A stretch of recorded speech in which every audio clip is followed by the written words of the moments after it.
New at 5, whooping cough is on the rise in Hawaii.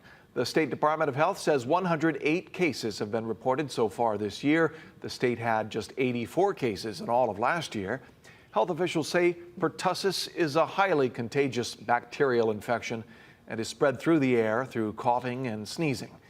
DOH says the best way to prevent the disease is through vaccination. Multiple doses are recommended for infants, children, and adults, and early antibiotic treatment can shorten the illness.